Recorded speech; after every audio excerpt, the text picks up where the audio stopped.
जबकि high rise बिल्डिंगें होंगी तो फिर उनकी डिमांड बढ़ेगी। जबकि आपके पास वो इंफ्रास्ट्रक्चर की बात करते हैं, high rise building is an infrastructure too, shopping mall is an infrastructure to.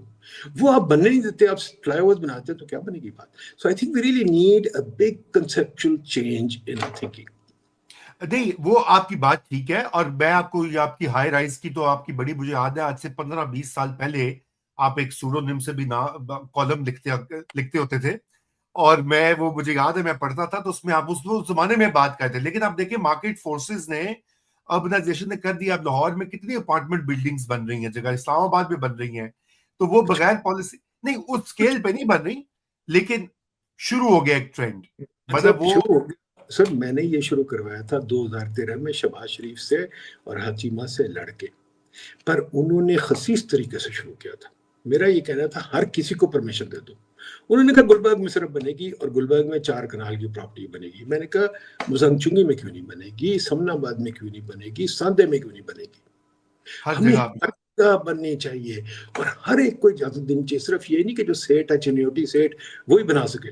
10 मरले के घर पे क्यों नहीं बन सकती 15 स्टोरी बिल्कुल बिल्डिंग, बनती है। 5 1 कनाल के घर पे क्यों नहीं बन सकती। ये ब्यूरोक्रेट का मैं प्रॉब्लम है। जिस वक्त इस बिल्डिंग में हूँ, ये 7 मंजिला पुरानी बिल्डिंग है, और मेरे ख्याल से इसका इसका रकबा एक कनाल से भी कम है, नदीम भाई, एग्जैक्टली जहां मैं बैठा एग्जैक्टली। हूँ। 10-12 मरले होगा, और इसमें कोई 50 फ्लैट है ऊपर। ये होना चाहिए। ये होने नहीं देते ब्यूरोक्रेट, ये कहते हैं ये नहीं हो सकता। तो अगर नहीं हो सकता तो फिर गरीब गरीब ही रहेगा, वो इंफ्रास्ट्रक्चर नहीं बनेगा, वो निजाम नहीं बनेगा जहाँ कॉमर्स है। तो ये, यानी कि हाउसिंग और कंस्ट्रक्शन सेक्टर जो है, उसके लिए भी ये वाली पॉलिसी चेंज, तो ये तो बड़ी अच्छी 2-3 चीजें निकली हैं। अभी ये अहम बात है, क्योंकि अभी आजकल को होता है, रियल एस्टेट के ऊपर भी मंदा आया हुआ है। वहां भी जो है वो डिप कर गया हुआ है, जो बिजनेस चल रहा था रियल कोई डिप एस्टेट नहीं का। किया, कोई डिप नहीं किया। हुकूमत ने खुद ठोकर मार के, देखिए मैं तभी तो कहता हूँ हुकूमत सो जाए। अगर ये रिप वैन विंकल की तरह, आपको याद है रिप वैन विंकल, जी जी। अगर ये रिप वैन की विंकल की तरह 14 साल जाके सो जाए ना, आप देखिए हमारी पर कैपिटा इनकम वाकई ट्रिपल कर जाएगी। अच्छा, नहीं तो रियल एस्टेट का थोड़ा सा बताएं, क्योंकि वो भी काफी ड्राइवर था हमारी। इन्होंने लगा के बेड़ा गर्क किया। हर हाँ। जगह एक्साइज ड्यूटी लगाई हुई है, विदहोल्डिंग टैक्स लगाया हुआ है, 1000 तो टैक्स लगाए हुए हैं। तो आप कारोबार क्या करें। सीमेंट पे 50% टैक्स है, स्टील पे 50% टैक्स है, घर बेचने पे 10-15% टैक्स है, घर खरीदने पे 10-15, खरीदने वाले पे भी टैक्स पड़ता है। सोचे जरा क्या करें। बिल्कुल खुद ही बिल्कुल। इन्होंने ये हर चीज का खुद ही बेड़ा गर्क किया। अच्छा, लेकिन वो और लेकिन उसमें ये भी कहा जाता है कि बहुत ज्यादा स्पेकुलेशन का भी एक अमल दखल था, कि बहुत सारा, ये एक आर्ग्यूमेंट दिया जाता है कि जी कैपिटल जो है वो सारा जमीनों में, प्लॉटों में, हाउसिंग सोसाइटीज में लॉक हो गया है, और वो प्रोडक्टिव यूज में नहीं जा रहा। ये आपने सुना होगा ना आर्ग्यूमेंट। बड़ी अच्छी बात की आपने, बड़ी अच्छी बात की, बड़ी अच्छी बात की। मुझे पता है ये स्पेकुलेशन क्या होती है। रजा साहब आप इस वक्त कहाँ बैठे हैं, न्यूयॉर्क बैठे हैं, कॉर्नेल बैठे हैं। नहीं, मैं न्यूयॉर्क में हूँ जिस वक्त। न्यूयॉर्क में है ना। न्यूयॉर्क में कितने लोग मरते हैं रोड्स पे। बेतहाशा। ठीक है। अब आप बाहर जा रहे हैं, आप स्पेकुलेट कर रहे हैं ना कि आप जिंदा वापस आ जाएंगे। या ठीक है। हमने सबने mRNA टीका लगाया था, स्पेकुलेट कर रहे थे ना हम बचेंगे। देखिए लाइफ इज स्पेकुलेशन, लाइफ में और कुछ नहीं है। मैं कई सेंट्रल बैंक गवर्नर से मेरी लड़ाई होती थी जब मैं IMF में था। वो कहते थे स्पेकुलेशन में, मैं से कहते governor, the only thing that is not volatile and that is steady is a dead body. इस वक्त आप और मेरा दिल हिल रहा है, सारी बॉडी हिल रही है, ब्लड फिर रहा है इधर उधर। I am alive because I am volatile, and I'm speculating I'll be alive tomorrow। ठीक है। तो स्पेकुलेशन तो एक ह्यूमन कंडीशन है। मुझे समझ नहीं आती स्पेकुलेशन से क्या प्रॉब्लम है। स्पेकुलेट तो मैं रोज करता हूँ। स्टॉक मार्केट में पैसे लगाता हूँ, मैं स्पेकुलेट नहीं करता। घर खरीदता हूँ, मैं स्पेकुलेट नहीं करता। नौकरी लेता हूँ, मैं स्पेकुलेट नहीं करता। तो स्पेकुलेशन तो कोई बुरी बात नहीं, अच्छी बात है, होनी चाहिए स्पेकुलेशन। स्पेकुलेशन के बगैर जिंदगी खत्म हो जाती है। तो ये बात ही गलत है। Number 2, productive non productive. Productive क्या है मुझे समझ नहीं आती। What is productive, what is non productive. Are you telling me धागा बनाना ज्यादा प्रोडक्टिव है रियल एस्टेट से। आर यू टेलिंग मी कि जनाब वो सीमेंट बनाना ज्यादा प्रोडक्टिव है।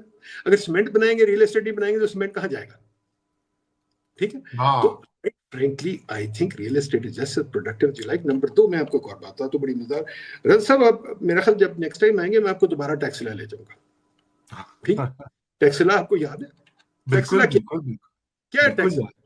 क्या है टैक्सिला, रियल एस्टेट है कि नहीं। रियल एस्टेट भी है, रियल है, नहीं हाँ, हेरिटेज भी है, बहुत चीजें हैं उसमें। हेरिटेज छोड़े, वो छोड़े, रियल एस्टेट है, अपने जमाने का रियल एस्टेट है, ठीक है ना। और रियल एस्टेट क्या है कि एक मेन स्ट्रीट है, मेन स्ट्रीट के दोनों तरफ क्या है, दुकानें हैं, जी हाँ। दुकानों के पीछे घर है, साथ एक कोई टेम्पल आ जाता है, कोई वगैरह वोटेवर आ जाता है, ठीक। तो यार शुरू दिन से इंसानी निजाम कहाँ से शुरू होता है? पहले आप घर बनाते हैं, घर के साथ आप कारोबार बनाते हैं। अगर आप घर के साथ कारोबार नहीं बना रहे तो खाएंगे कहाँ से? सिर्फ घर बनाएंगे तो कुछ नहीं होगा। तो मुझे समझ नहीं आती, जिंदगी तो शुरू ही घर बनाने से होती है और कारोबार बनाने से होती है। और अगर आप दोनों चीजें नहीं कर सकते तो मुझे समझ नहीं आती आप करना क्या चाहते हैं। अगर आप रियल एस्टेट नहीं बनाते तो क्या करेंगे? काम आपने करना है, आपको रियल एस्टेट चाहिए, फैक्ट्री बनानी है, दुकान बनानी है, कुछ करना है तो रियल एस्टेट है। Sir everything is real estate. हम जो रियल एस्टेट को गणित बेवकूफ है। हाँ, ये बात जरूरी है, हमारा रियल एस्टेट का निजाम उल्टा है। और वो किसने बनाया? फिर मैं कहूंगा, फिर आप मुझे गालियां देंगे, वो आपके भाइयों ने बनाया, पेटी भाइयों ने। ये प्लॉटिस्तान जो है, प्लॉटिस्तान क्या, प्लॉटिस्तान नेचुरल, प्लॉटिस्तान इज वेरी अननेचुरल। सिर्फ एक मुल्क है जहां प्लॉटिस्तान है, वो पाकिस्तान। मुझे कोई और मुल्क बता दे, कोई आपको मुल्क पता रहा साहब? बड़ी दुनिया फिरे, अमेरिका फिरे, सब जगह, बताइए जुडिशल कॉलोनी है अमेरिका में? नहीं, आप अकाउंट मुझे यहाँ तो बताइए, audit and judicial, account colony है, पोस्टल पोस्टल सर्विस कॉलोनी है। बताइए कॉलोनीज कहाँ है किस मुल्क में सिवाय पाकिस्तान के? और ये किसने बनाई है? या हम आपके बेटी भाइयों ने बनाई है? हमें कहते हैं बिल्डिंग ना बनाओ, कॉलोनी बनाओ। एक कॉलोनी को 10-15 साल लग जाते हैं बनते बनते, वो प्लॉट बनते हैं, प्लॉट पर कई दफा पहले तो प्लॉट की जमीन नहीं होती, फिर जमीन पे झगड़े होते हैं, फिर ये होता है, हजार किस्म के आपने कारनामे बनाए हुए हैं। वो अनप्रोडक्टिव मैं मानता हूँ, but that's not real estate, that's प्लॉटिस्तान। प्लॉटिस्तान रियल एस्टेट में फर्क करें। अगर रियल एस्टेट प्रॉपर हमारा हो, जहाँ बिल्डिंगें बन रही हो, सब कुछ हो रहा है। मैं भी मलेशिया से होके, और साहब आपने खुद देखा हुआ है कितनी बार रियल एस्टेट है। दुबई में देखे, दुबई क्या रियल एस्टेट ही तो है, और क्या है? तो रियल एस्टेट पर से में कुछ खराबी नहीं, हमारी सोच में खराबी है।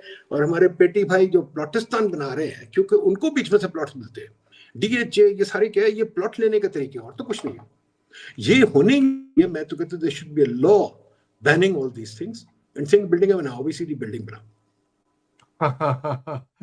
तो अच्छा, वो ये बात ठीक है आपकी, मगर मैं जरा थोड़ा सा प्रोग्राम का आखिरी हिस्सा है तो उसमें मैं चाहता हूँ कि एक दो सवाल भी हम इनकॉर्पोरेट करें। लोग स्किल्स की भी बात करें, आपने उसको एड्रेस कर दिया, एजुकेशन के बजट की बात करें, वो भी बात होगी, लेकिन बजट में कह दूं, एजुकेशन के बजट को खत्म कर दें, बिल्कुल नहीं होना चाहिए। अरे नदीम भाई, ये ना करें और आगे। एक सेकंड, पूरी बात सुनिए, एक सेकंड, और एजुकेशन मिनिस्ट्री सारी अबॉलिश हो जानी चाहिए।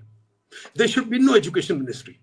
फेडरल लेवल पे तो होनी ही नहीं चाहिए, मैं तो दोनों, ये प्रोविंशियल भी नहीं होनी चाहिए, नहीं कोई नहीं होनी। तो फिर पब्लिक स्कूल्स कैसे चलेंगे? पब्लिक स्कूल पैसे दें उनको डायरेक्टली, प्रिंसिपल चलाए। सेक्रेटरी की क्या जरूरत है? एडिशनल सेक्रेटरी की क्या जरूरत है?